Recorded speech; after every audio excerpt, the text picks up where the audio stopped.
반기문 씨에 대해서 이런 표현을 합시다. 일일 일실수. 일일 일 개그를 시전하고 다니시잖아요. 예. 온 국민들에게 어떤 웃음을 팡팡 제공해주고 있어요. 예. 요즘 코미디가 좀 별 볼 일이 없거든, TV에서. 이 사람 따라갈 수가 없네. 이런 식의 원맨쇼. 저번에 그랬잖아요. 이주일 씨가, 저 처음에 이렇게 데뷔할 적에 정말 무명이고 아무것도 아닌 얼굴만 좀 못생긴 사람이었었잖아요. 제일 처음 나왔을 때.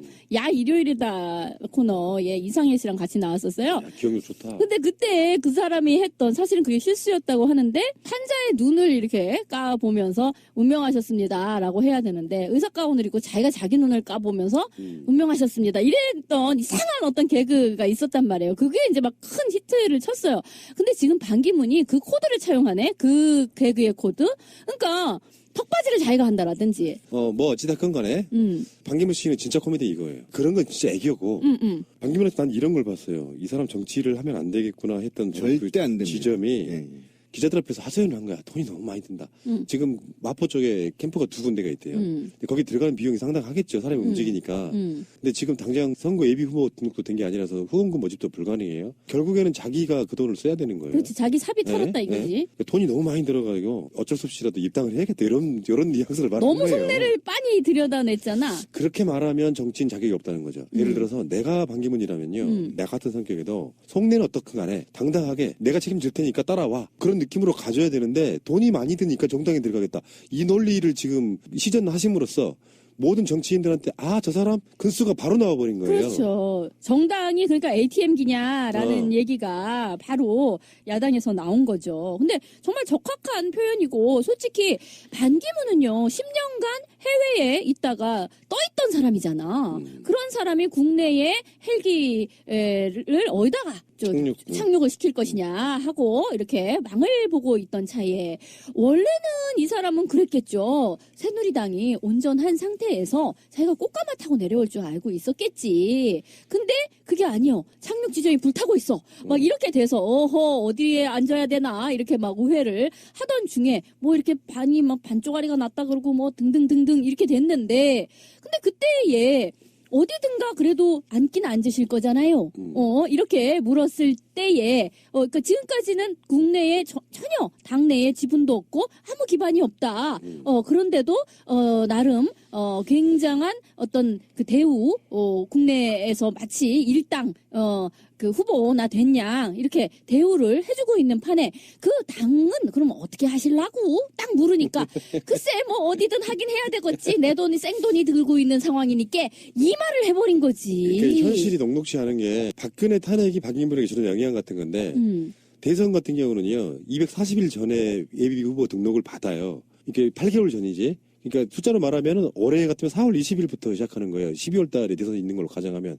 근데 그 선관위 쪽에서는 대선이 언제 치러질지 몰라. 헌재가 결정이 쥐고 있어. 그러니까 대선 예비 후보를 받을 수도 없는데 선관위 입장이라는 것은 탄핵이 안 됐을 경우도 가정을 해야 되잖아요. 그렇죠. 그러니까 법적으로는 4월 20일 이전에 탄핵 심판이 안 되면 4월 20일까지는 예비 후보 등록을 못 해요. 그러니까 4월 달까지는 20일까지는 생돈을 지가 써야 되는 거야. 그러니까 바지를 내릴 수도 없고 올릴 수도 그렇지, 없는 바로 반 그런 거예요. 엉거주춤한 상태에 지금 놓여 있는 거야. 근데 그렇게 속내 드러내는 정치인은 드물어요. 그러니까 정말 저도 어쨌든 반기문이 최근에 일주일 정도 이제 돼가는데 여기서 저도 아까 PD가 얘기한 거에 대해서 굉장히 높이 생각해요. 정치를 하면 절대 안 됩니다. 그러니까 이명박보다 못한 사람이 박근혜였었어요. 근데 박근혜만 못한 게 지금 반기문이 돼버린 겁니다. 제가 얼마나 놀랐냐면 이자는 말이에요. 사회성이나 국가관이나 역사관이나 국제관이나 정치관이 전혀 없어요. 이게 굉장히 중요합니다. 제가 하나씩 조금 이따 계속 얘기를 드리겠지만 지금 정치를 시작한 지 5일째, 그러니까 6일째 돈 얘기를 꺼냈단 말이에요. 저는 이게 너무 무례하고 건방지다는 겁니다. 왜 그러냐면 야당 의원들은요. 수십 년 동안 때로는 수년 동안 자기 돈 써가면서 바닥에서 빡빡 기어서 올라가서 국회의원 정치하는 겁니다. 야당 정치인 중에 쉽게 꽃가마 탄 놈이 누가 있습니까? 온갖 수모와 온갖 그 길바닥에서 훑어서부터 또는 지역위원장에서부터 또는 그 밑에 지역 당원에서부터 차근차근 절차를 밟아서 빚져가면서 정치를 하는 겁니다. 그러니까 이런 고단한 오랜 기간을 통해서 비로소 40대, 50대의 정치의 맛을 본단 말이에요. 그런데 이자는 지금 온 지 얼마 되지도 않아서 돈 얘기를 꺼내면서 그 돈 타령을 한단 말이에요. 그럼 여기서 긍정적으로 봐준다고 한다면 대한민국 정치가 고비용 저효율 정치라는 거를 우리는 알아야 되는 겁니다. 사실 비난하기 전에. 그래서 어떻게 하든 국민들이 깨어나서 저비용 고효율 정치를 이룩해야 되는데 정치 계획을 나서야 된다는 게 하나의 우리가 경각심을 가져야 할 문제고, 두 번째는 벌써부터 얘가 돈 타령을 한다는 겁니다. 돈 타령. 그렇죠. 돈 타령 때문에 정당에 들어가야 된다는 이 모순이 얼마나 싸가지가 없고 건방진 얘기냐면 돈 때문에 당에 들어가는 겁니다. 좀 모자란 거예요. 그러니까 당과 조직을 위해서 또는 나은 정책을 위해서, 그다음에 이것이 집권 가능한 수권 정당의 모습을 보이기 위해서 당에 가는 게 아니야. 그냥 즉흥적으로 내가 돈이 없어 막 돌아다니서 쇼를 해야 되는데 이런 개 같은 경우가 어디가 있습니까? 우리나라에서는 일종의 떴다방식으로 그러니까, 예. 어떤 정치인들이 막 그 선거 때 이렇게 난립을 하고 이런 게 굉장히 정치 후진국적인 양태를 보인다. 정당 중심의 정치가 이제 안착이 돼야 된다라는 게 이제 많은 정치학자들의 그동안의 분석이었었어요. 그래서 그래도 이제 지금은 한 정당에서 한 후보를 어떤 안정적인 경선의 과정을 통해 가지고 내는 그 방식이 이제 겨우 고착이 되나 마나 하고 있는 지금 상황인 거잖아요. 그런데 지금 이 사람이야말로 떴다방도 이런 떴다방이 없는 거야. 그냥 후보는 난 날라왔어. 후보는 날라왔고, 자, 땅바닥에 어떤 당이 있는지 볼까, 어디 앉을까 지금 이러고 있는 상태인 것이고, 이거는 전혀 정당과 이 사람 간의 화학적 결합이라는 건 불가능하다는 거예요. 아무런 소속감도 없고, 원래 정당이라는 거는요, 어떤 정치 철학과 정책을 공유하는 사람들이 어떤 권력을 잡고자 모이는 이익 집단이잖아요. 정당이라는 게. 근데 이 사람에게는요, 나는 후보고 나머지는 나한테 시다바리를 해줘야 되는 거야. 돈을 모아주고 조직을 모아주는 그런 탑다운 방식으로 이 사람들이 나한테 봉사해줘야 되는 것이지, 나는 그 정당과 어떠한 정치 철학이나 이념을 공유할 필요도 없고 그동안 산전수전을 겪을 필요도 없고, 이게 뭐예요? 이게 정말로 잘못된 특권 의식인 거잖아요. 게다가 돈도 돈이지만 이 사람이 팽목항 같은 데 갔을 때에 이 사람을 막 따라다니면서 위안부 합의 잘 됐다라고 칭찬한 그거 어떻게 된 거냐, 그거 해명해라 라고 막 사람들이 손피켓을 들고 다녀요. 그리고 기자들도 그렇게 묻지요.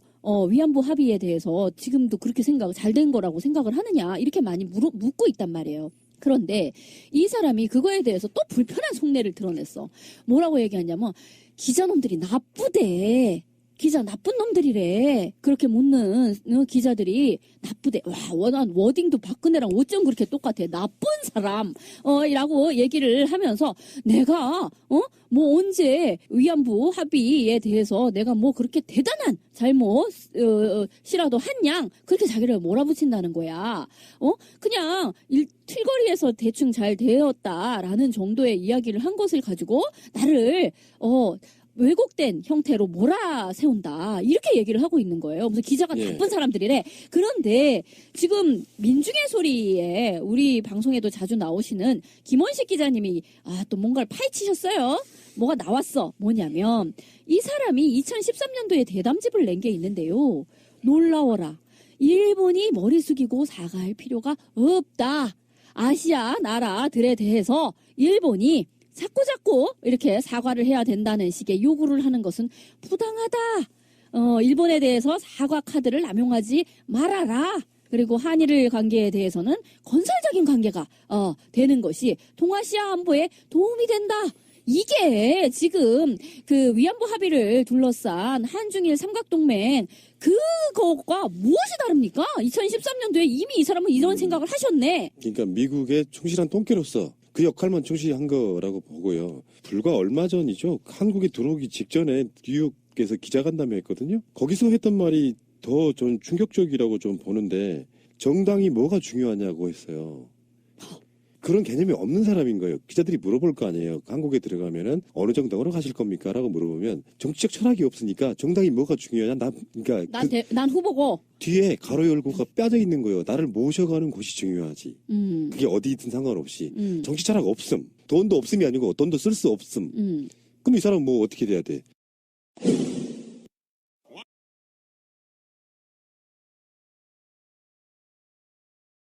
재밌는 거는 컨벤션 효과라는 게 있잖아요. 개업발이 한국에 들어와서 올라가야 되잖아. 실제로 반기문이 한국에서 일주일가량 움직이고 이런 조사 나왔잖아요. 예. 똑같아. 너는 떨어져. 그게 뭐겠어요? 국민들이 봤을 때 전혀 기대 안 하고 있다는 것이고, 반기문급 정도 되고 언론이 그렇게 띄워댔으면은 한국에 들어오면 지지율이 작 5%에서 10% 올라야 돼요. 그리고 조금씩 까먹는 거거든. 안 올라. 이 사람은 떨어질 일밖에 없어요. 근데 돈도 안 쓰겠다고 해. 그러면 그쪽이 붙어있던 그 캠프에 몰려든 사람들이 야금야금 떠나기 시작하는 거죠. 그렇죠. 보따리 싸게 되는 거지. 지금 그러니까 좀 더 구체적으로 이 양반에 대해서 이야기를 해야 될 것 같아요. 그러니까 정치관 얘기를 지금 꺼냈는데, 원래 정치란 정당 정치가 맞는 책임 정치를 지금 요구하고 있는가 하면 대한민국에서는 정당이 필요 없다는 거죠. 이 사람은 정당이 필요가 없대. 네, 그냥 독고다이로 하겠다는 겁니다. 그러니까 정치가 어떻게 메커니즘이 작동되는지를 전혀 모르고 있다는 거예요.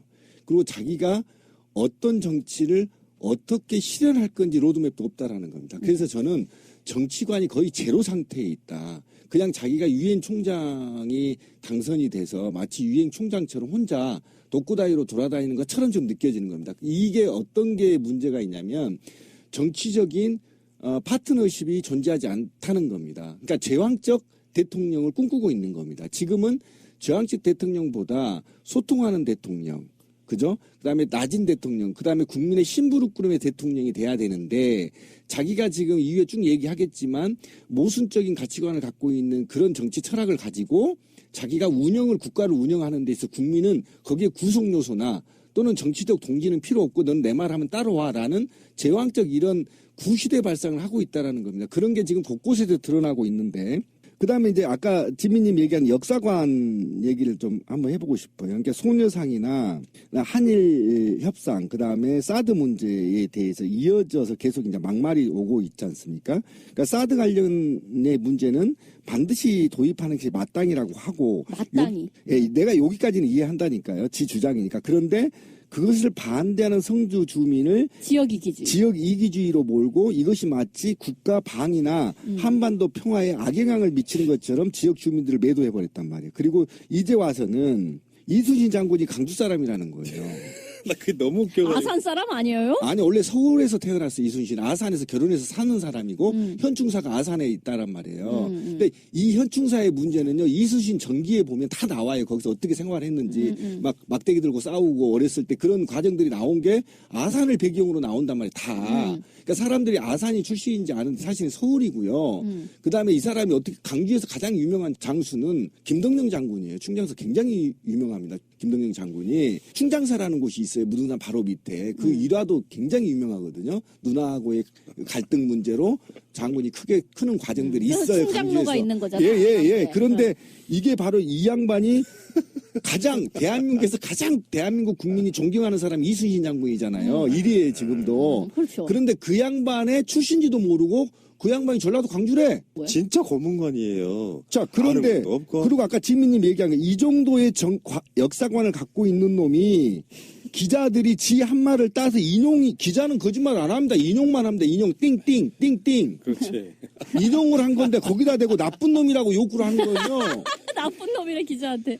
이거는 왜 그러냐면 얼마나 무식한 새끼냐면 이거 내가 앞에 있으면 짱돌로 입주댕을 조사버릴 만한 이 사건이에요. 지금요. 노인 학대야 그러면. 아니 그래도 조사버려야 돼. 왜 그러냐면 기자가 만약에 자기 따옴표로 인용을 했는데 잘못됐으면요. 내가 그렇게 했는데 왜 당신이 기사를 이렇게 썼어? 그러니까 수정 요청을 하면 돼요. 그리고 해명하면 됩니다. 그리고 그게 정치거든요. 해명하면서 그게 원래 리스크가 아니라 플러스가 될 수가 있어요. 아, 그런 의도였는데 기자가 와전됐구나라고 얘기하면서 오히려 자기 품위를 높일 수 있거든요. 그런데 컨텐츠는 없어. 그 말은 맞아. 그러니까 거기다 해명하기 짜증나니까 나쁜 놈 이렇게 얘기해버린 겁니다. 이게 있잖아요. 그러면 모든 기자들이 자기가 한 얘기와 무관하게 자기를 빨아주기를 원했던 거야? 그렇죠. 바로 그겁니다. 그러니까 아까 제가 말했던 정치관이나 역사관이나 사회관이 일맥상통하는 거예요. 지금 반기문은 빠져나갈 수가 없어요. 가치관이 전체가. 이런 전반적인 상태인 거고, 그 다음에 사회관에서 하나 더 따져야 될 게 뭐냐면 꽃동네 말이에요. 꽃동네 영상을 공개했더라고요. 이것도 또 죽을 떨어뜨리시더만 손을 부들부들 떨면서. 그런데 그 꽃동네 영상을 공개하면서 해명하는 것이 오히려 반기문한테 해가 돼버리는 겁니다. 그렇죠. 그 반기문한테 해만 될 뿐만 아니라 반기문은 남을 전혀 1%도 생각하지 않아요. 왜 그냥 그 영상을 공개하면서 비난은 누구한테 간 줄 알았습니까? 오홍진 신부한테. 그럼요. 오홍진 신부가 결국은 오바해서 죽이나 이런 게 튈까봐 옷에 턱바지를 씌워준 거에 대해서 그러면 오홍진 신부가 또는 꽃동네가 그 장애인들을 제대로 관리를 못하고 오히려 장애인들을 확대하고 있다는 의혹을 지금 받고 있단 말이에요. 이 사건 하나로. 그러면 오히려 자기가 죄송합니다. 제가 너무 과잉 의존에 이걸 공개할 게 아니라 상대방을 배려한다라고 한다면 적어도 제가 무리를 이렇게 죄송합니다. 아직 한국에 와서 한국의 문화나 기타 이런 것들을 잘 이해하지 못하고 있어서 배우는 과정입니다. 겸손하게 하면 될 것을 남을 다 죽이고 지만 살아나. 이거는 완전히 사회관이 0점이에요. 근데 해명이 독이 되는 거는요, 그것뿐만이 아니에요. 그러니까 지금 그렇죠. 보세요. 그 꽃동네에서 그렇게 한 거는 결국은 그 풀 영상이 공개됨으로 해서 이제 오홍진 신부라든지 이런 사람들이 더 욕을 먹은 거 그렇죠. 물론 이거니와 솔직히 말하면요, 그거는요. 뭐 사진이 어떻게 찍혔다 또는 뭐 이렇게 상체를 일으키지 않았다 등등도 있지만 가장 중요하게는 애초에 그딴 기획을 왜 했느냐부터를 따져야 되는 거예요. 그거는 아무런 저항도 할 수 없는 사람을 자신의 피사체로 사용함으로써 자기 인기를 위해서 그렇게 한 거잖아요. 그거는 예전에 왜 나경원 그 후보가 막 장애인 그 시설에 가가지고 알몸 목욕을 시키는 그거나 마찬가지죠. 아무런 저항도 할 수 없는 사람을 자기가 선행을 베푸는 자 라는 대상물, 도구물로 사용을 했다라는 점에서 사악한 기획이라고밖에 볼 수가 없는 거고요. 그 디테일에 있어서도 그나마도 잘하지 못했다라는 점이 이제 우스꽝스러운 거고 그 다음은 그런데 해명을 함으로써 자기가 실수를 한 정도가 아니라, 그 시설 자체가 잘못된 걸로, 이제, 오히려 논란이 더 확대되는 그런 상황이잖아요. 그렇죠, 그렇죠. 근데, 선친묘에 가가지고 한 그 이상한 짓거리에 대해서도요, 이제 막 왜 그 지가 마시냐, 이제 막 이런 얘기가 나왔잖아요. 그게 이게 나오니까 거기다 대고 또 해명을 한답시고 집집마다 다 법도가 다른 뱀이요. 이런 소리를 또 했어요. 그러니까 사람들이 트윗에다 그러더만 아니 지 하나 욕먹고 끝나면 될 것을 자기 집안을 완전히 개 쌍누무 집구석을 만들어야 속이 시원하냐 이런 얘기를 하더라고. 그런데 또 주겔러에서 그러니까 주겔에서 또 찾아냈어. 이 사람이 2008년도에 자기 집안의 제사를 지내는 것을 딱 보여줬는데 그땐 제대로 하더만. 그러니까 뭔 소리냐면은 이 사람은 해명을 하면 할수록 그러니까 어떤 겸허한 마음을 가지고 내가 내 선에서 어떤 논란을 축소시키는 일을 하지를 못해요. 계속 해명을 함으로써 사람들을 점점 더 열받게 만드는 짓을 하고 있는 건데요. 나는 이 사람이 지금 와가지고 했던 온갖 열받는 짓거리의 이야기 중에서 최고는 결국 청년들에게 한 얘기가 아닌가 싶어요. 제가 봤을 때는 이 사람은 그냥 고문관이에요. 달리 표현하면 개념 없는 사람을 나는 고문관이라고 봐요. 실수라고 쳐요. 이렇게까지 실수가 많은 사람도 좀 보기 드물고. 드물죠. 앞으로 계속 될 것 같은데 건드리지 말아야 될 거 건드렸어요. 태주는 그럴 수 있고 다 그럴 수 있는데 그래. 애비양도 그럴 수 있고 다 그럴 수 있어.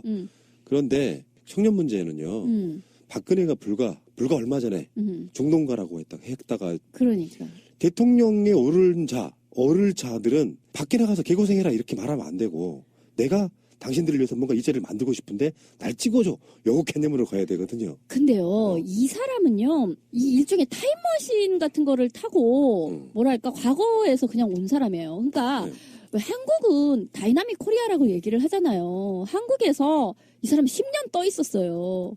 그 10년 사이에 한국에 어떤 문제가 있었고 이 사람들의 일반 정서가 어떻게까지 변화했는지를 전혀 모르고 있어요. 한국은 저는 이제 제 친구가 외국에 있어가지고 이제 한 1년 단위로 대략 오거든요. 그러면 이제 1년치 설명을 해줘야 돼, 얘한테. 한국에서 무슨 일이 있었는지를. 막 1년치 설명을 하느라고 막 하루 정도 막 머리가 얼마나 욱신욱신 하는지 몰라요. 근데 그것도 설명해주기가 쉽지가 않아. 1년 정도 얘기를 해줘도. 근데 얘가, 처음에 미국에 갔다가 처음 돌아왔을 때는 9년 만에 돌아왔었어요. 9년치 얘기를 해주느라고 나는 죽는 줄 알았었어, 진짜로. 근데 한국이란 나라에서요, 10년간 바깥에 떠있다 오잖아요. 정말 이거는 이해할 수 없는 요지경. 정말 설명할 길이 없는 사태에 빠져요. 그리고 특히 최근에 10년간 도대체 무슨 일이 있었는가? 사람들은 왜 10년 전만 해도 젊은이들 아프니까 청춘이요. 내지는 해외에 나가서 많은 기회가 있고 자원봉사라도 라는 이야기는 그냥 그렇게 얘기할 수도 있고 뭐 나름 해외를 많이 해집고 다닌 사람으로서 하는 뭐 덕담일 수도 있고 그랬을란가 몰라. 10년 전만 해도. 근데 지금은요. 그 얘기하면 야, 칼 안 맞는 게 다행이에요. 진짜 욕먹는 건 고사하고 진짜 총알 날라와요. 그 소리를 이 사람은 아무런 개념 없이 그냥 한다는 거야. 그러니까 조선대학교 강연회에서 참 말하기도 창피한데.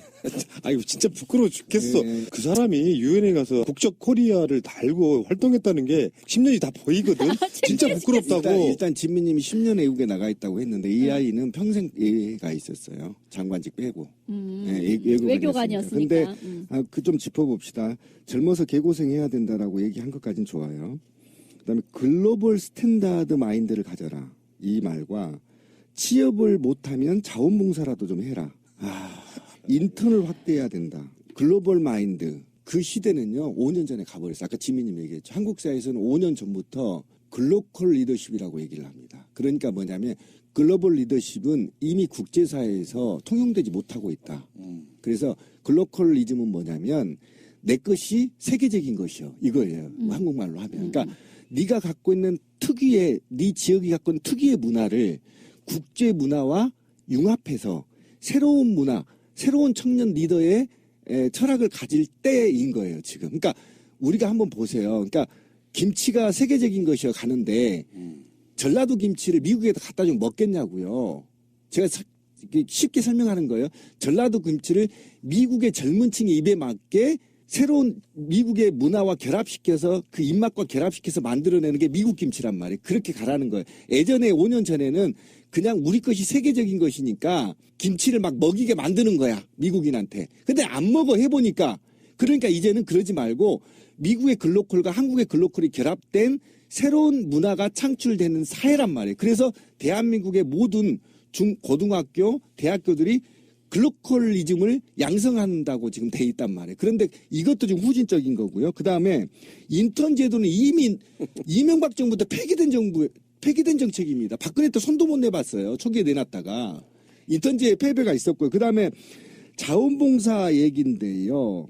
이 자원봉사라는 것은 내가 먹고 살 게 있고 내가 직장이 있고 그리고 거기에서 내 휴식 시간을 쪼개서 하는 게 자원봉사입니다.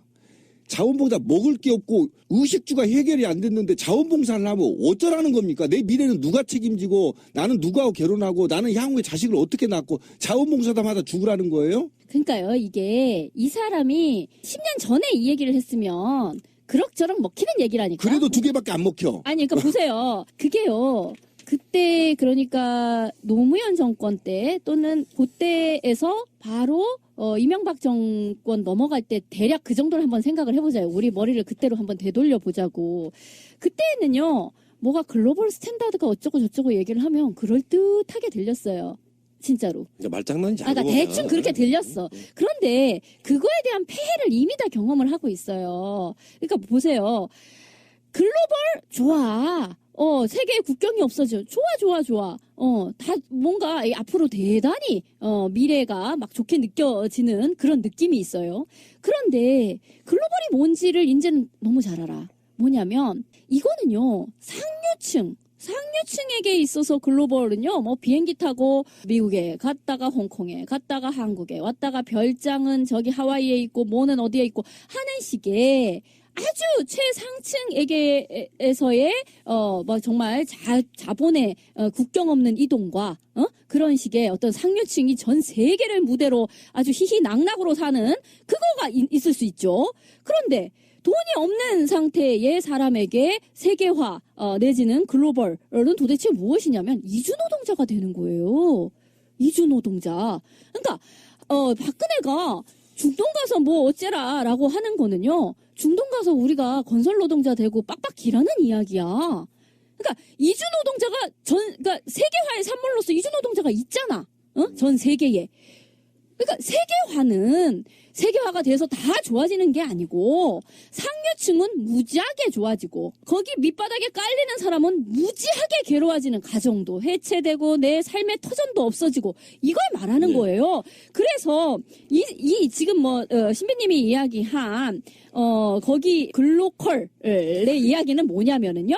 우리가 이상이라든지 이런 거는 글로벌하게 갖되 삶의 터전으로서의 이 로컬 내가 살고 있는 이 지역의 기반을 두고서 우리의 삶을 살찌워 나가야 된다.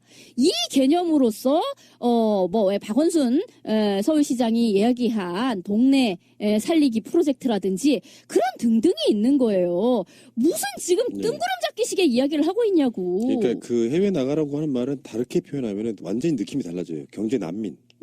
근데 그래서 비교가 되는 측면이 뭐가 있냐면은 야권 주자들은 지금 공공부문 일자리 몇 개 만들겠다. 그렇죠. 그 이야기하고 있고요. 기본소득 이야기하고 그렇죠. 있는 그 지점까지 와 있어요. 지금 엄청나게 높이 올라가 있는데 이 사람 공감력이 떨어지다 보니까 들어와서 진짜 박정희 시대나 전두환 시대에 했을 법한 얘기 하면서 난 성공한 사람이니까 나를 본받아야 돼. 사실은 내가 보기에는 반기문 고생한 게 없거든요. 유엔 사무총장 하려고 지가 고생했습니까? 지금 한국에 들어왔더니 대선주자가 돼 있는 거예요. 정말 운 하나는 끝내주는 그렇죠. 사람이라고 노력 한 보는데 번도 하지 않고 그렇죠. 그런데 반기문이 해야 될 이야기는 딱 박근혜 탄핵 시점이고 촛불 광장에 한 발을 나가봤다면 이렇게 이야기를 해야 됩니다. 재벌 개혁을 통해서 사회 구조 개혁을 통해서 좋은 일자리를 많이 만들어낼 테니까 청년들은 걱정하지 마시고 열심히 일할 준비를 하시라. 이런 개념으로 가주면 청년들이 열광할 텐데. 콘텐츠가 없잖아. 그러니까 이건 내 고문관이에요, 그냥. 저는 이제 더 열받은 게 뭐냐면 이날 강연에 참여한 젊은이 M4세대예요. 얼마나 가슴이 찢어졌겠습니까? 뭔가 국제 리더를 했던 자로서 이 젊은 M4세대들이 반기문한테 뭔가 하나 지식을 얻고자 찾아간 그 자리에서 이런 막말을 들었을 때 얼마나 자괴감이 들었겠어요. 저 개새끼 저거 이렇게 되는 겁니다. 한마디로 이게 진짜 아까 말씀했죠. 싸대기 안 맞는 게 이게 이 나이 때문에 안 맞았지. 만약에 20대가 그렇게 강연했다면 싸대기 그냥 올라가고 다 나가버려요. 누가 이런 강의를 듣고 있습니까? 총 맞아, 진짜. 예, 그런데 화재총 날라와. 이 M4 세대들한테 이렇게 가슴에 못을 박는 얘기를 왜 하냐는 겁니다. 지금 말이죠. 이게 지금 대기업도 지금 같은 맥락에서 주장하고 있는 겁니다. 대기업도. 그러니까 이게 지금 대기업들이 자기들이 일자리 창출 안 하겠다고 지금 버티는 겁니다. 지금 그 특검하고 현재 이 공격을 당하니까. 이것도 거짓말이거든요. 지금 최근 5년간 대기업들은 일자리를 창출하지 못하고 있습니다. 왜? 이것들은 어쨌든 자본이 세계화되어 있기 때문에 자본의 이익을 남겨야 되기 때문에 자동화로밖에 갈 수가 없어요. 그러면 일자리 창출은 아까 말한 대로 권 PD가 얘기한 대로 사회제도를 개혁한 후에 중소기업들이 일자리를 만든 거란 말이에요. 그리고 공공영역밖에 없어요. 이건 선진국의 규모 모델입니다. 예를 들면 공무원한테 주 4일제를 하고 나머지는 추가로 하면 지금 100만 공무원 아닙니까? 그럼 100계좌를 더 만들 수 있다라고 공무노조는 제안하고 있는 거 아닙니까? 더더욱이 또 공공자리 같은 경우 선생님 일자리 부족해서 지금 다 비정규직 쓰고 있잖아요. 이거 다 정규직 돌리고 말이죠. 그 다음에 의료 같은 경우 새로운 산업 정도의 로드맵을 만들어서 몇 개의 일자리를 만들겠다. 이렇게 구체적으로 정책을 내놓는데 지는 퉁쳐서 해외로 가라는 겁니까? 아까 말한 대로 이거를 디지털 유목민을 양성시키는 거예요. 디지털 유목민도 아니야. 네. 그냥 경제 난민이죠. 난민이지. 어디 가서 돈 벌어 오라는 거잖아. 근데 지금요. 그러니까 2000년대 초반하고 달라서 무슨 아프니까 청춘이다 같은 소리를 하면요. 정말 욕먹어요. 이제 그런 말도 할 수가 없어요. 맞아요. 그리고 해외 가서 봉사해라? 이거는요, 가령 2008년 그맘때쯤에 일종의 해외에 이렇게 말한 것처럼 그렇게 나간 사람들 꽤 있었어요. 나갔는데, 나름 가서 정말 굶는 어린이들 돕고 하는 막 그런 거 있잖아요. 국제 기아 난민 돕고 하는 그런 국제기구에서 자원봉사하고 그러고 나서 돌아온 사람들도 꽤 있어요. 지금 우리 주위에 있는데, 뭐냐면 그런 거지. 그게 나가서 막 진짜로 굶고 막 이런 사람들을 보면서 자기가 봉사하고 이러면 굉장한 나름 삶의 보람을 느낀대요. 그런데 계속 그렇게 살 수는 없잖아요. 그래서 국내에 돌아오면 아무것도 아니라는 거예요, 자기가. 너무 자기는 갑자기 쓰레기 같은 그런 느낌이 든다는 거예요. 이 한국에서는 아무것도 할 게 없고 그래서 할 수 없어가지고 다시 나간대요. 무슨 대책이 있어서는 아니고. 맞아요. 그런 식의 어떤 굉장한 어떤 무력감과 어떤 분열에 시달리는 젊은이들도 지금 굉장히 많아요. 그런 등등을 알고 싶으면은 뭐 엄기호 씨나 이런 분들이 청년들 만나서 이렇게 직접 취재한 그런 책들도 많으니까 좀 읽어봤으면 좋겠고, 국내 해외 포함해서 자원봉사 같은 이야기를 하려면은요. 그러면 그거와 짝패로 같이 이야기돼야 되는 게 기본소득이에요. 그러니까 말씀하신 것처럼 자원봉사는 돈이 되지 않고 고용이 되는 게 아니잖아요. 그럼에도 불구하고 그것도 의미 있는 일이기 때문에 하는 것이 맞고 자신의 경험을 쌓는 것이 맞다. 좋아. 좋은 이야기야. 그러려면 그걸 위해서 기본소득이 되고, 왜 유럽 같은 데에서는 청년수당 등등으로 그게 어느 정도 해결이 되기 때문에 해외에 가서 네 경험 쌓으라고 해외여행하라고 한다는 거 하잖아요. 유럽에서는. 그게 같이 이루어져야 돼요. 아니면 기본급 있죠. 그러니까 최저임금. 이게 엄청 꽤 어느 정도 높아져서 일본 같은 경우가 좀 그래요. 기본 시급이 좀 높아요. 그래서 바짝 알바하고 그리고 알바 자리가 또 좀 꽤 많다는 거야. 일본은 바짝 알바 해가지고 다시 해외 나가가지고 좀 살다 오고 이런 식이 가능해요. 근데 우리는 엄청나게 임금이 그 시급이 낮고, 그리고 사회보장제도로서의 무슨 청년수당이나 이런 게 일체 없고, 사회적 불안 요소를 내가 온몸으로 다 따놔야 되는 그 상황에서 완전히 그 정규직은 없고 비정규직 고용만 찔끔찔끔 하고 있는 상태에서는 그냥 이 청년들은 빚에 내몰리고 있는 상태인 거예요. 단순히 나 혼자 가난의 문제가 아니고, 우리 좀 이따 또 빚 얘기도 이제 또 하긴 할 텐데, 어쨌든 빚에 내몰리는 상태의 사람으로 어마어마한 자살의 상태에 지금 와 있는데, 이 사람들에게 한다는 소리가 왜 그러고 있어? 해외 나가. 자원봉사라도 혀. 이런 정말 자다 봉창 두드리는 할아버지 이 얘기를 하고 있으니, 이거는요 예전에 무슨 노인 폄하 발언 이상의 파급력을 지니는, 정말로 해서는 안 되는 이 정말 영린을 건드렸어 이 사람. 대선이라고 하는 것이 사실은 5년 동안 정치인들이 자기 비전 보여주고 한국 사회에 무엇이 문제인지 진단도 해보면서 자기가 갖고 있는 역량을 국민들에게 알리고 나를 대선 뽑아달라고 하는 거지 않습니까? 그렇죠.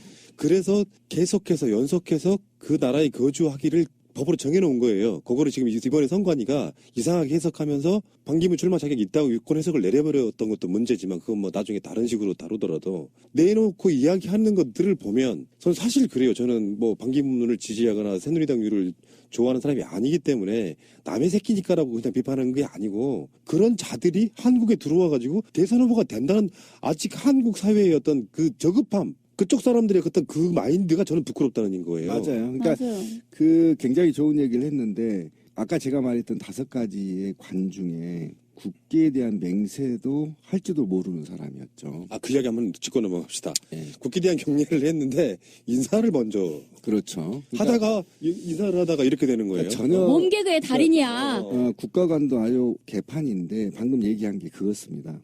그러니까 만약에 반기문이 자기가 말한 글로벌 리더십이 굉장히 보편타당한 것을 가지고 한국에 와서 한국의 정치가 글로벌 스탠다드에 좀 부족한 부분을 채워줄 줄 알았어요. 저 솔직히 말하면. 지금 국제사회에 선진국들은 이렇게 정치들이 진화해 나가는데, 우리 한국은 그가 주장한 것과 기존의 토착적인 정치인들이 주장하는 것들이 어떻게 차이가 있는지에 대해서 공부하는 계기가 될 줄 알았거든요. 그런데 내 머리를 지금 이 방송할 때도 내 머리를 70년대로 지금 내려가야 되는 상황이 벌어진 거지 않습니까? 전혀 지금 세계적인 거를 내놓지도 않고, 또 글로벌 스탠다드 개념도 내놓지도 않고, 오로지 70년대 마인드로 내가 지금 돌아가서 이 방송을 해야 되는 만큼 대한민국 정치 의식 수준을 오히려 발전시키는 게 아니라 뒤로 후퇴시켜서 쭉 끌고 내려가 버리는, 그리고 이거를 개그라고 놀면서 그의 지지율이 19%에서 20%까지 나온다는 게 대한민국 국민들의 의식 수준이 이렇게 후진가라는 자괴감이 들 정도로 예. 반기문이 정말 좀 분노스러운 사람이에요. 그러니까 이제 우리가요, 뭐 포퓰리즘에 대한 어떤 비판 같은 것도 많이 했었잖아요. 그러니까 이제 어떤 정당적 기반을 갖지 못하고 한 사람의 어떤 유명세에 의해 가지고 그 사람이 후보가 되고 거기에 나머지 정당들이 다시 도열하거나 짜맞춤을 하는 식의 그런 정치를 해서는 안 된다라는 얘기를 했었는데, 근데 이제 이 사람이 이제 대표적인 지금 그런 방식의 것을 하려고 하는 거죠. 근데 이 사람의 유명세는 왜 유명세가 됐냐 그랬더니 이제 이것도 일종의 후진국 마인드예요. 그러니까 해외에 가서 젤로 좋은 자리에 있었던 사람이니까.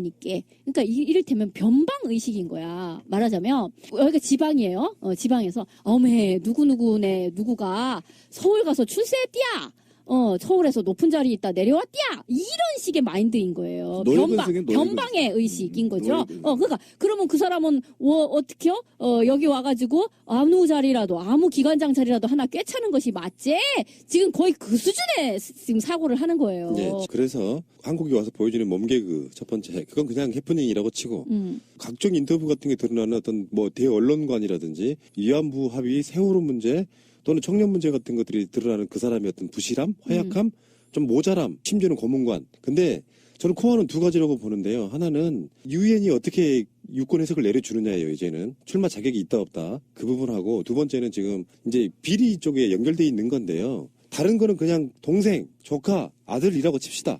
유엔에 납품하고 뭐 조카나 동생이 하는 사람 일이 다 주요 고객이 유엔이었다고 하면 그냥 그렇죠. 그렇다 칩시다. 그건 우리나라 문제 아니니까. 근데 지금 가장 중요하게 드러나고 있고 정치권에서 가장 민감하게 보고 있는 거는 박연차 문제입니다.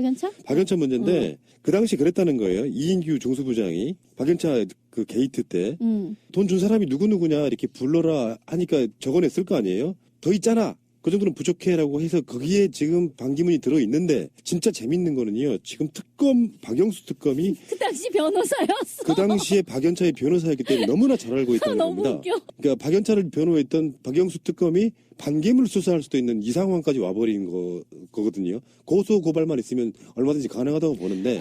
이게 너무 재밌는 일인데, 어쨌든 박연차의 변호사였던 박영수, 지금 현재 그 특검에 가 있는 박영수, 그 사람이 이미 그러니까 박연차를 변호하기 위해서 누구누구에게 돈을 갖다 줬다라는 그 리스트를 만들어서 당시 검찰에게 줬다는 거예요. 당시 검찰. 그러니까 줬는데, 그러니까 준 게 확실해.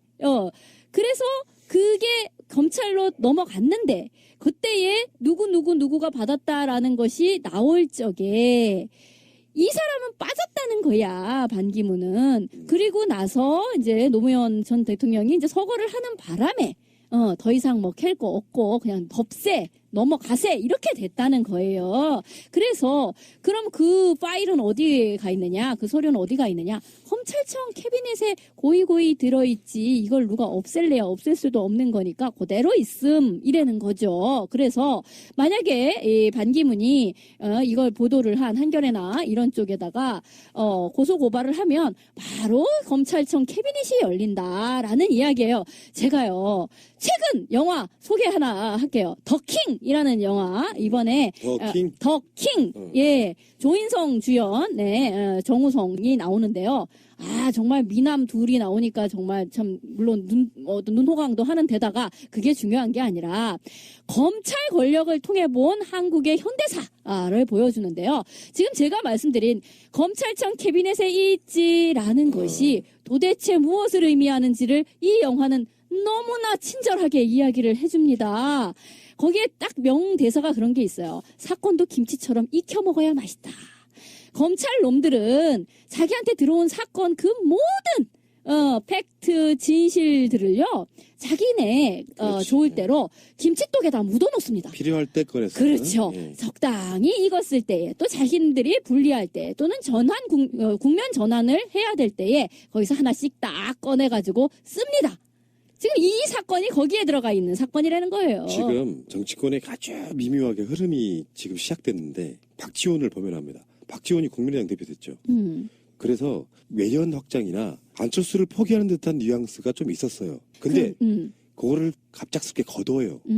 그게 이제 박연차 게이트에 반기문이 있다는 걸 확인했다. 이게 빼박 정치권의 텐트라는 정설인데 거잖아. 응. 그럼 어떻게까지 갈 수가 있냐면은 저는 지금도 정두원도 그렇게 말하고 있고요. 정두원하고 저는 결이 같아요. 동지야. 반기문은 중도 낙마할 것이라고 보고 있는 거예요. 안철수도 또 그렇게 얘기를 한 바고. 그러면 어쩔 수 없이 어떤 상황이 벌어지냐면은 새누리당의 미미한 후보랑 비박당 유승민이 나오고 그래서 양강 구도가 국민의당이 그리고 싶어하는 그림은 안철수 문재인이 붙는 거라는 거예요.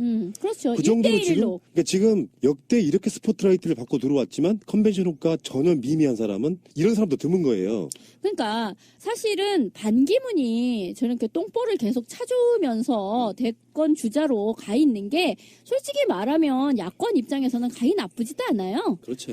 이런 진짜 청년 폄하 발언까지 하셨는데 적당히 표를 잠식하면서 있어주면 참 괜찮겠어 그것도. 그리고 유승민도 나오고 반기문도 나오고 이러면은 참 좋겠어. 근데 어쨌든 이 사람은 도중 하차를 할 가능성이 매우 높다라고 보이고요. 돈 때문에 돈도 돈이고요. 이 사람이 인재사 어제 이제 뒤통수가 화끈함을 느끼는 거야. 응? 그러니까 어쨌든 지금 빼박 캔트로 검찰청에 들어가 있는 자기 이름 그거 어떻게 뺄 것이며 그것도 있는 데다가 아니 뭐 녹록치가 않은 거야. 자기 꽃가마 타고 내려올 줄 알았더니만 뭐요 이렇게 바뀌었어? 라고 생각을 할 테고 하는 등등 해서 아이고 내가 이 나이에 뭐가 답답해서 라는 생각이 들면 이제 그만하게 되는 완주를 못하겠다 이렇게 나자빠질 가능성이 있는 거죠. 근데 그렇게 나자빠지게 되면 안철수는 약간 살아나는 국면이 될 수가 있고 저쪽에서 이제 유승민 뭐 안철수 대충 이러면서 이쪽에서 문재인 이렇게 만약에 3자 구도 비슷하게 되면 이것도 가히 나쁘지 않다 이렇게 보는 건데 만약에 저쪽에서 다 포기를 하고 안철수 문재인 이렇게 1대1로 붙을 가능성도 생각을 해봐야 되는 거예요. 그러니까 약간 정치적으로 이제 얘기를 했는데 반기문이 대체적으로 국민의당에서는 좀 러브콜을 하려고 했는데 국민의당 당대표 박지원이 저러면 우리하고 멀어지는 거죠. 이 키워드를 뽑았죠. 그러니까 반기문이 굉장히 지금 한국인으로부터 굉장히 아까 말한 대로 이 정치가 저는 그래요. 이번 헌재나 탄핵 정국이 대한민국의 사회나 그다음에 더더욱이 정치에 한 차원 발전될 수 있는 계기가 됐을 거라고 보고 그러면 차기의 대통령 후보들은 여야를 막론하고 정책적 능력을 검증받아야 하고요. 역사관을 검증받아야 되고요. 그다음에 도덕성을 검증받아야 되고요. 그다음에 국가관을 검증받아야 될 중요한 시기에 반기문 같은 또라이가 들어와서 그런 걸 하지 못하고 누구든 야권이 대통령이 당선되든 어부지로 돼서 국민들한테 제대로 정책적 대안을 받지 않고 그 정책을 중심으로 투표할 수 있는 선진화되어 있는 지금 우리 사회 문화에 똥을 찌끌고 있다라는 거 반기문이 없었으면요 지금 한국 사회는 뭘로 논쟁이 되는 줄 아십니까? 바로 정책으로 논쟁이 되고 청년 실업으로 논쟁이 되고 바로 복지로 논쟁이 돼야 될 판에 이거 가십거리로 반기문이만 씻고 있다가 문재인이 된다고 해도요 저는 문제가 있다고 생각합니다. 왜 그러냐면 문재인이 무슨 정치를 해야 되는지 국민들이 알아야 되잖아 이제.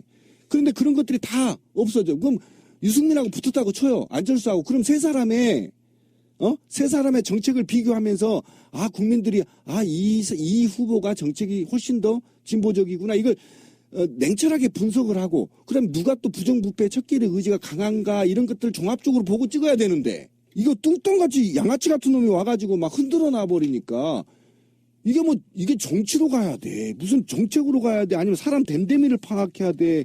이 짧은 시간에 판단하기가 어렵단 말이에요. 흐트러 놓는다고 판단 기준을. 그래도 유일하게 지지율이 나오는 후보이기 때문에 건드려 보는 것이고요. 반기문은 저렇게 똥을 싸고 있을 때 야권 후보들이 지금 정치 경쟁하고 있지 않습니까? 나는 이 부분은 좋게 보는 것이고요. 박연차 문제는 이렇게 되어 있는 상태예요. 박연차가 2005년도에 그 당시에 외교 장관이 반기문이었는데 어떤 이유로 돈을 준 거냐면은 베트남 주석을 국빈 자격으로 한국에 초청할 수 있도록 도와달라는 취지에서 준 돈인데 그 당시에 돈을 준 액수가 23만 달러. 액수가 나온다는 것은요 생각보다 굉장히 팩트 근거가 있다는 뜻이거든요. 지금 현재 우리나라 돈으로 한 2억 8천만 원 정도를 줬다. 그 의혹이거든요. 박연차 씨가 전방위적으로 로비해가지고 뭐 소문들이 있었어요. 당시에 박연차가 써낸 이름이 150명이다. 뭐 아니다. 50명 정도 될 거야. 뭐 그 정도인데 최소한 자기가 사업하는 데 있어가지고 필요한 사람들한테는 대부분 다 이렇게 돈을 찔러준 걸로 지금 나오고 있는 부분이라서 박연차가 당시에 정말 가까운 사람들은 뭐 불지 않거나 자기가 죄를 좀 면할 수 있을 정도로 찔끔찔끔 불다가 무슨 이야기가 나왔었냐면 당신네 딸들까지 다 처벌받을 수 있다는 검찰의 어떤 협박 이런 거에 맞물리면서 다 털어놔 버렸다는 거거든요. 그때 그 리스트 중에 한 명이 반기문이었는데 그리고 나서 반기문이 유엔 사무총장으로 가잖아요. 그러니까 우리나라를 대표해서 외국에 나가 있는 유엔 사무총장을 건드릴 필요가 없다 그래서 어느 누구도 터부처럼 건드리지 않았는데 그게 10년이 묵혀져 있다가 다시 이번에 나온 거거든요. 더더욱이 또 맞물려 있는 게 박영수가 당시 변호사였는데 이 21명의 명단을 검찰에 직접 넘겼다 이 얘기입니다. 그렇죠. 그래서 이제 문제가 되는 거고 이게 이제 건드리면 건드릴 수가 어쨌든 이 수사는 대통령 후보로서 또는 그에 준하는 사회적 인물로서 명백하게 조사를 받거나 또는 자기가 해명을 해야 되는 문제이기 때문에 아무래도 기자들의 포토라인에 서게 되겠죠. 결국은. 근데 어쨌든 반기문은 우리가 이제 눈에 보이는 것은 반기문이지만 반기문 뒤에는 이제 이명박이 있다라고밖에 볼 수가 없는 거고요. 실제로 이명박이 그렇게 얘기를 했대잖아요. 지금 가능성 있는 그나마 후보는 반기문밖에 없으니까 잘해줘라 라고 했다는 거잖아요. 그래서 지금 뭐 바른정당이라든지 과거 친이계들이 어떻게 움직이느냐가 대단히 중요할 텐데 근데 이 사람이 어느 정도 깜냥이 돼야 그 정도의 어떤 퍼포먼스라도 해줄 텐데 이 사람이 정말 노인으로서 여기저기에다 지금 뭐 똥을 쳐바르고 있는 거의 이 지경에 지금 놓여 맞아요. 있기 때문에 이 사람을 과연 친이계가 도저히 안 되겠다라고 뭐 할 가능성도 있는 거죠. 아니 지금 벌써요. 반기문이 지금 내부에서 그러니까 어떻게 불러야 하나 반기문 라인과 친이계 라인이 갈등이 지금 그렇죠. 야기되고 있어요. 그러니까 벌써 친이계의 지지자들도 MB도 반기문이 이 정도 모자란 사람이라는 걸 몰랐나 봐요. 알고 보니까 이게 도저히 불가능하다고 싶으니까 너무 실수가 많고 이러니까 친이들이 도저히 이건 아닙니다.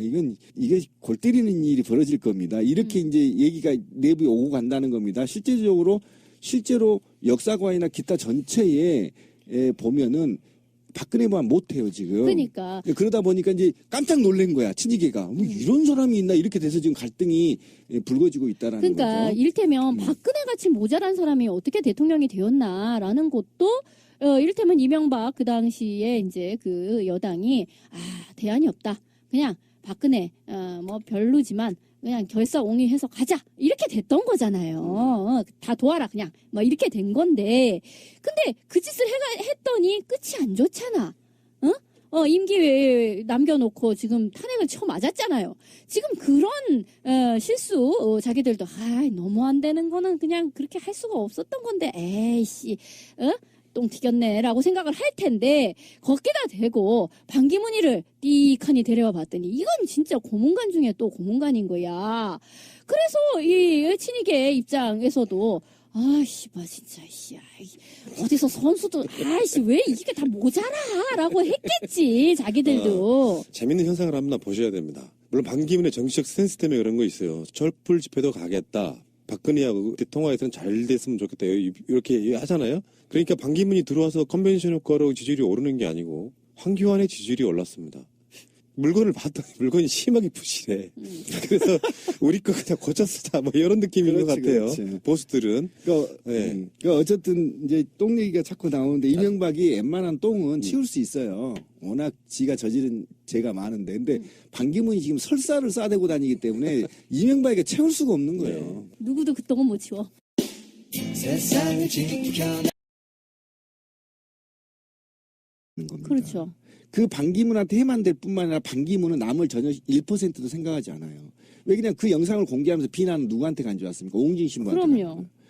오홍진 신부가 결국은 오바해서 죽이나 이런 게 튈까봐 옷에 턱바지를 씌워준 거에 대해서 그러면 오홍진 신부가 또는 꽃동네가 그 장애인들을 제대로 관리를 못하고 오히려 장애인들을 확대하고 있다는 의혹을 지금 받고 있단 말이에요. 이 사건 하나로. 그러면 오히려 자기가 죄송합니다. 제가 너무 과잉 의존에 이걸 공개할 게 아니라 상대방을 배려한다라고 한다면 적어도 제가 무리를 이렇게 죄송합니다. 아직 한국에 와서 한국의 문화나 기타 이런 것들을 잘 이해하지 못하고 있어서 배우는 과정입니다. 겸손하게 하면 될 것을 남을 다 죽이고 지만 살아나. 이거는 완전히 사회관이 0점이에요. 근데 해명이 독이 되는 거는요, 그것뿐만이 아니에요. 그러니까 지금 그렇죠. 보세요. 그 꽃동네에서 그렇게 한 거는 결국은 그 풀 영상이 공개됨으로 해서 이제 오홍진 신부라든지 이런 사람들이 더 욕을 먹은 거 그렇죠. 물론 이건희와 솔직히 말하면요, 그거는요. 뭐 사진이 어떻게 찍혔다 또는 뭐 이렇게 상체를 일으키지 않았다 등등도 있지만 가장 중요하게는 애초에 그딴 기획을 왜 했느냐부터를 따져야 되는 거예요. 그거는 아무런 저항도 할 수 없는 사람을 자신의 피사체로 사용함으로써 자기 인기를 위해서 그렇게 한 거잖아요. 그거는 예전에 왜 나경원 그 후보가 막 장애인 그 시설에 가가지고 알몸 목욕을 시키는 그거나 마찬가지죠. 아무런 저항도 할 수 없는 사람을 자기가 선행을 베푸는 자. 라는 대상물, 도구물로 사용을 했다라는 점에서 사악한 기획이라고밖에 볼 수가 없는 거고요. 그 디테일에 있어서도 그나마도 잘하지 못했다라는 점이 이제 우스꽝스러운 거고, 그 다음은. 그런데 해명을 함으로써 자기가 실수를 한 정도가 아니라, 그 시설 자체가 잘못된 걸로, 이제, 오히려 논란이 더 확대되는 그런 상황이잖아요. 그렇죠, 그렇죠. 근데, 선친묘에 가가지고 한 그 이상한 짓거리에 대해서도요, 이제 막 왜 그 지가 마시냐 이제 막 이런 얘기가 나왔잖아요. 그게 이게 나오니까 거기다 대고 또 해명을 한답시고 집집마다 다 법도가 다른 뱀이요 이런 소리를 또 했어요. 그러니까 사람들이 트윗에다 그러더만 아니 지 하나 욕먹고 끝나면 될 것을 자기 집안을 완전히 개 쌍누무 집구석을 만들어야 속이 시원하냐 이런 얘기를 하더라고. 그런데 또 주겔러에서 그러니까 주겔에서 또 찾아냈어. 이 사람이 2008년도에 자기 집안의 제사를 지내는 것을 딱 보여줬는데 그땐 제대로 하더만. 그러니까 뭔 소리냐면은 이 사람은 해명을 하면 할수록 그러니까 어떤 겸허한 마음을 가지고 내가 내 선에서 어떤 논란을 축소시키는 일을 하지를 못해요. 계속 해명을 함으로써 사람들을 점점 더 열받게 만드는 짓을 하고 있는 건데요. 나는 이 사람이 지금 와가지고 했던 온갖 열받는 짓거리의 이야기 중에서 최고는 결국 청년들에게 한 얘기가 아닌가 싶어요. 제가 봤을 때는 이 사람은 그냥 고문관이에요. 달리 표현하면 개념 없는 사람을 나는 고문관이라고 봐요. 실수라고 쳐요. 이렇게까지 실수가 많은 사람도 좀 보기 드물고. 드물죠. 앞으로 계속 될 것 같은데 건드리지 말아야 될 거 건드렸어요. 태주는 그럴 수 있고 다 그럴 수 있는데 그래. 애비양도 그럴 수 있고 다 그럴 수 있어. 그런데 청년 문제는요. 박근혜가 불과 얼마 전에 종농가라고 했다가 그러니까. 대통령에 오를 자들은 밖에 나가서 개고생해라 이렇게 말하면 이 사람이 팽목항 같은 데 갔을 때에 이 사람을 막 따라다니면서 위안부 합의 잘 됐다라고 칭찬한 그거 어떻게 된 거냐 그거 해명해라 라고 막 사람들이 손피켓을 들고 다녀요. 그리고 기자들도 그렇게 묻지요. 위안부 합의에 대해서 지금도 그렇게 잘 된 거라고 생각을 하느냐 이렇게 많이 묻고 있단 말이에요. 그런데 이 사람이 그거에 대해서 또 불편한 속내를 드러냈어.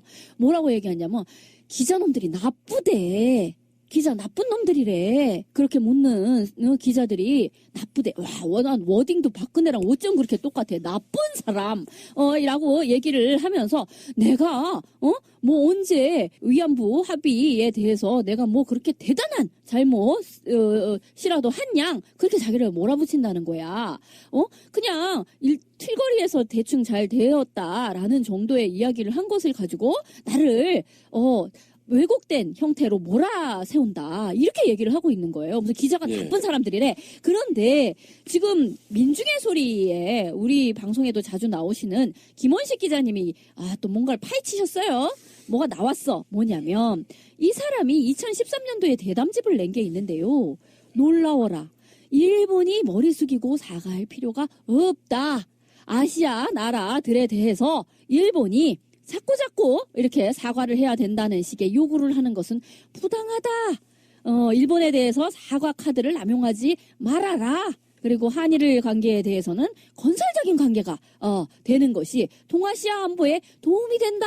이게 지금 그 위안부 합의를 둘러싼 한중일 삼각동맹 그거가 무엇이 다릅니까? 2013년도에 이미 이 사람은 이런 생각을 하셨네. 그러니까 미국의 충실한 똥개로서 그 역할만 충실히 한 거라고 보고요. 불과 얼마 전이죠. 한국에 들어오기 직전에 뉴욕에서 기자간담회 했거든요. 거기서 했던 말이 더 전 충격적이라고 좀 보는데 정당이 뭐가 중요하냐고 했어요. 그런 개념이 없는 사람인 거예요. 기자들이 물어볼 거 아니에요. 한국에 들어가면은 어느 정당으로 가실 겁니까? 라고 물어보면 정치적 철학이 없으니까 정당이 뭐가 중요하냐? 그러니까 난 후보고. 뒤에 가로 열고가 빠져 있는 거예요. 나를 모셔가는 곳이 중요하지. 그게 어디든 상관없이. 정치 철학 없음. 돈도 없음이 아니고 돈도 쓸 수 없음. 그럼 이 사람은 뭐 어떻게 돼야 돼?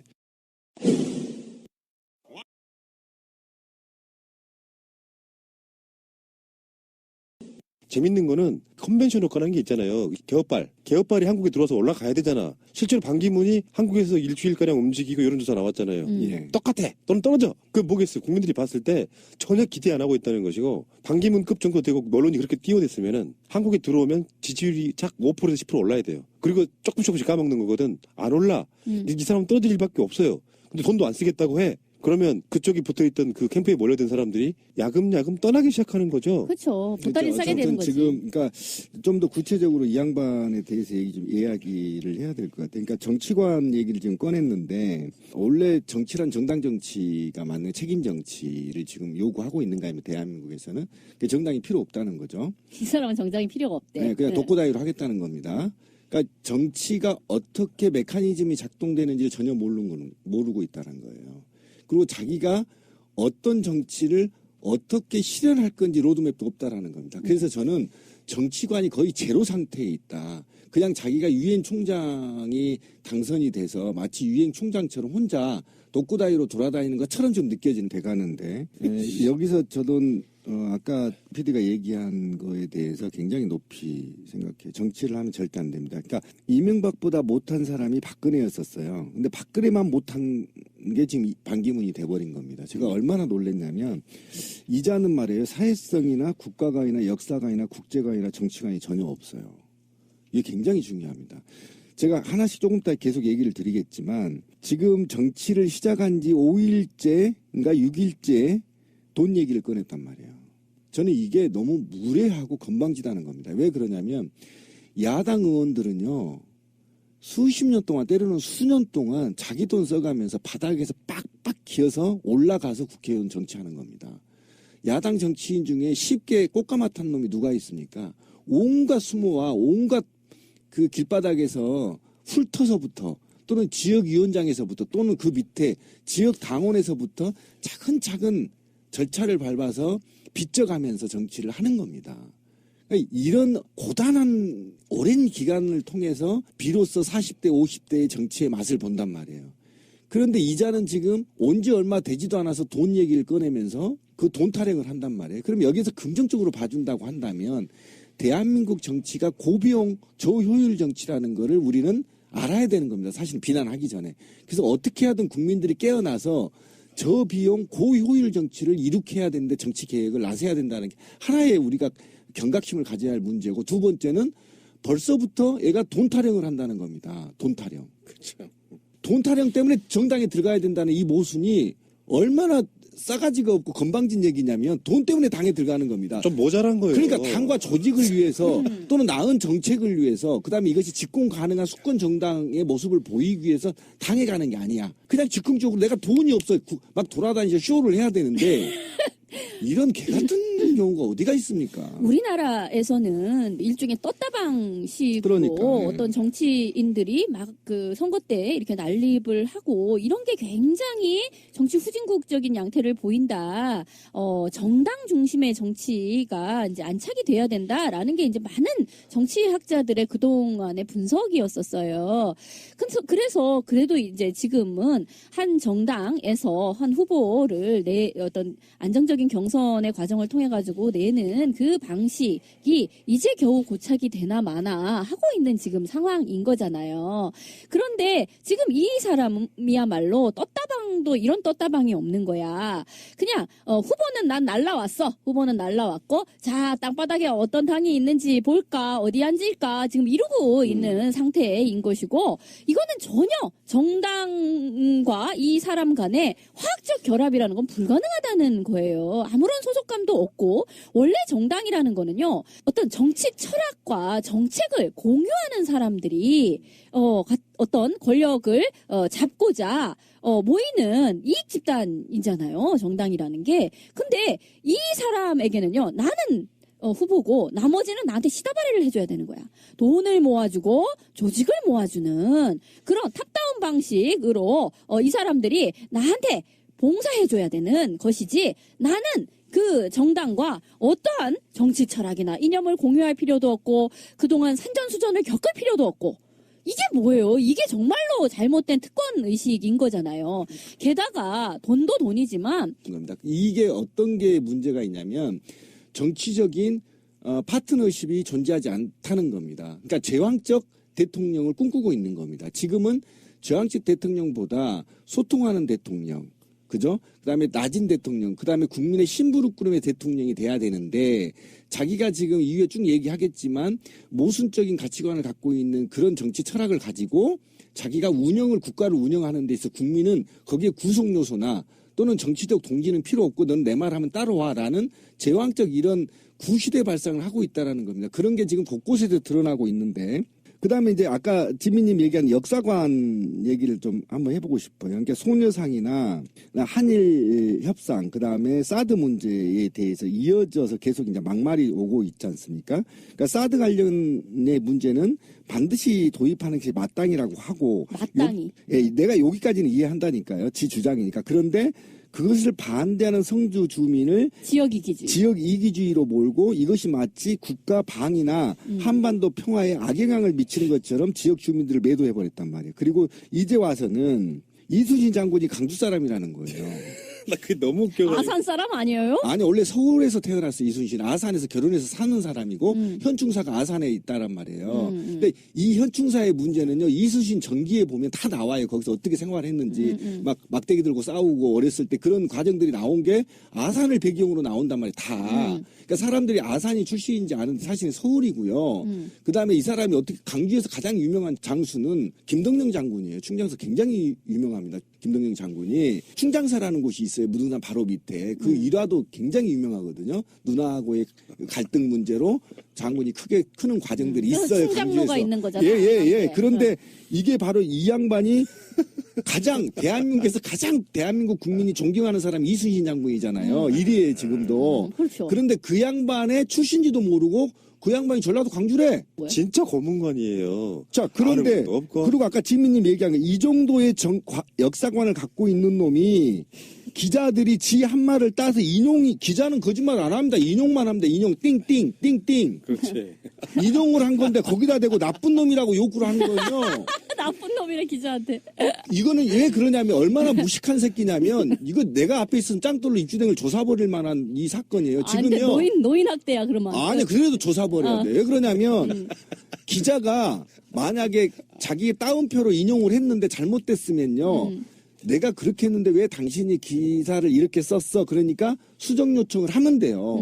그리고 해명하면 됩니다. 그리고 그게 정치거든요.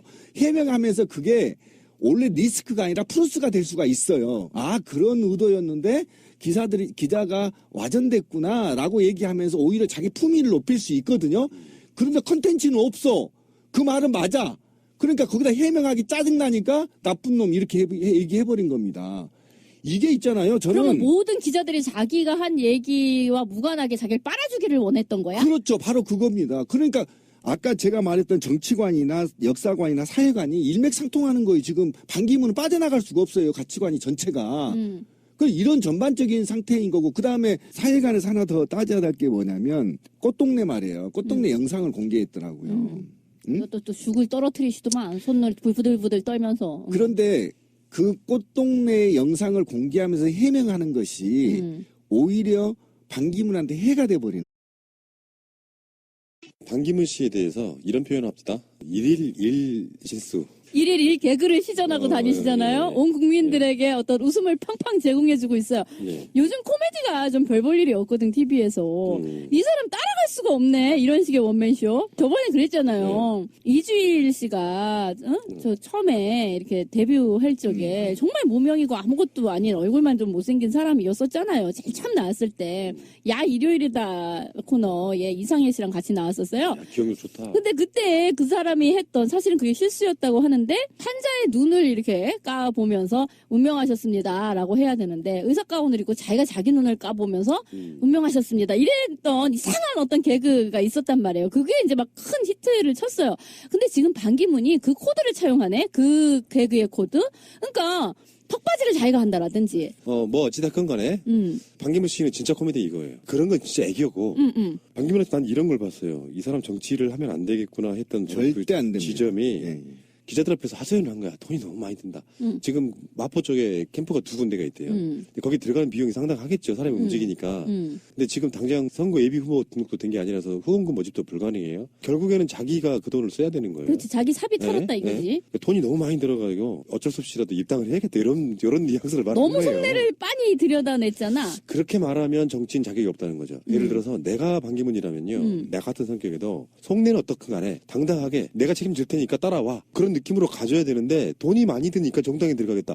이 논리를 지금 시전하심으로써 모든 정치인들한테 저 사람 근수가 바로 나와버린 거예요. 그렇죠. 정당이 그러니까 ATM기냐라는 얘기가 바로 야당에서 나온 거죠. 근데 정말 적확한 표현이고 솔직히 반기문은요 10년간 해외에 있다가 떠있던 사람이잖아. 그런 사람이 국내에 헬기를 어디다가 착륙을 시킬 것이냐 하고 이렇게 망을 보고 있던 차에 원래는 이 사람은 그랬겠죠. 새누리당이 온전한 상태에서 자기가 꽃가마 타고 내려올 줄 알고 있었겠지. 근데 그게 아니요. 착륙 지점이 불타고 있어. 막 이렇게 돼서 어디에 앉아야 되나 이렇게 막 우회를 하던 중에 뭐 이렇게 반이 막 반쪽아리가 났다 그러고 뭐 등등등등 이렇게 됐는데 근데 그때에 어디든가 그래도 앉긴 앉으실 거잖아요. 이렇게 물었을 때에, 그러니까 지금까지는 국내에 전혀 당내에 지분도 없고 아무 기반이 없다. 그런데도, 나름, 굉장한 어떤 그 대우, 국내에서 마치 일당, 그 후보나 됐냐 이렇게 대우를 해주고 있는 판에 그 당은 그럼 어떻게 하실라고 딱 물으니까 글쎄 뭐 어디든 하긴 해야 되겠지 내 돈이 생돈이 들고 있는 상황이니까 이 말을 해버린 거지. 그러니까 현실이 녹록치 않은 게 박근혜 탄핵이 박인분에게 주는 영향 같은 건데 대선 같은 경우는요 240일 전에 예비 후보 등록을 받아요. 이게 8개월 전이지. 그러니까 숫자로 말하면 올해 같으면 4월 20일부터 시작하는 거예요. 12월 달에 대선이 있는 걸로 가정하면. 근데 그 선관위 쪽에서는 대선이 언제 치러질지를 몰라. 헌재가 결정이 쥐고 있어. 그러니까 대선 예비 후보를 받을 수도 없는데 선관위 입장이라는 것은 탄핵이 안 됐을 경우도 가정을 해야 되잖아요. 그렇죠. 그러니까 법적으로는 4월 20일 이전에 탄핵 심판이 안 되면 4월 20일까지는 예비 후보 등록을 못 해요. 그러니까 4월 달까지는 20일까지는 생돈을 지가 써야 되는 거야. 그러니까 바지를 내릴 수도 없고 올릴 수도 그렇지, 없는 바로 반 그런 거예요. 엉거주춤한 상태에 지금 놓여 있는 거야. 근데 그렇게 속내 드러내는 정치인은 드물어요. 그러니까 정말 저도 어쨌든 반기문이 최근에 일주일 정도 이제